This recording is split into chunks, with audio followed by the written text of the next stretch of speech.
അൽഹംദുലില്ലാ മാഷാ അല്ലാ. അങ്ങനെ നമ്മൾ ഇന്നൊരു തട്ടിക്കൂട്ട് റെസിപ്പി ആയിട്ടാണ് കേട്ടോ വന്നത്. കറികളുടെ റെസിപ്പി, ഉച്ചക്കൊരു കറീൻ്റെ റെസിപ്പി ആയിട്ടാണ് വന്നത്. നമ്മൾ ഒരു കുക്കർ എടുത്തു, അത് അടുപ്പത്ത് വെച്ച് സവാള വഴറ്റി, പിന്നെ അങ്ങനെ കയ്പങ്ങ അരിഞ്ഞുകാണ്ട് കഴുകിങ്ങാണ്ടാണ് അരിഞ്ഞിനത് കേട്ടോ. അതൊരു പാത്രത്തേക്ക് മാറ്റി കൊടുത്തു. എന്നിട്ട് അതിൽ ലേശം ഉപ്പിട്ടുകാണ്ട് നല്ലോണം കൈ വെച്ചുകാണ്ട് നല്ലോണം തിരുമ്പികാണ്ട് കുഴച്ചെടുക്കുകയാണ് കേട്ടോ. ഇതിൽ നമ്മൾ വേറെ വെള്ളമൊന്നും അരിഞ്ഞില്ല. അപ്പോൾ ഈ കയ്പങ്ങൻ്റെ നീരും ആ ഉപ്പിൻ്റെ നീരും വെച്ച് അങ്ങനെ ഇങ്ങാണ്ട് ഞാൻ അടുപ്പത്ത് വെച്ചു, കുക്കർ അടച്ച് വെച്ചു. കയ്പങ്ങ അതിക്കിട്ടു. പിന്നെ ഉണക്കമീൻ ഉണ്ടായിനി, അത് കഴുകിങ്ങാണ്ട് അതും വറുക്കണം കേട്ടോ. പിന്നെ മുരിങ്ങ തോരൻ വെച്ചിനി, അത് ഞാൻ ഇതിൽ വീഡിയോയിൽ ഉൾപ്പെടുത്തിയിട്ടില്ല.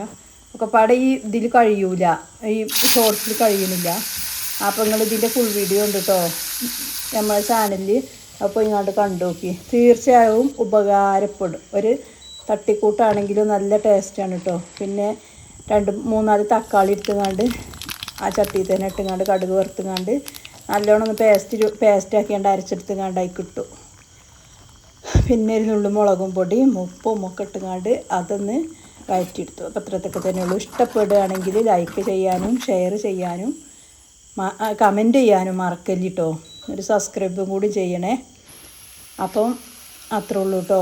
പിന്നെ ഞാൻ ആ കുക്കർ തുറന്നുകാണ്ട് അതിക്ക് ലേശം വെളിച്ചെണ്ണ ഉറ്റിച്ചു കൊടുത്തു.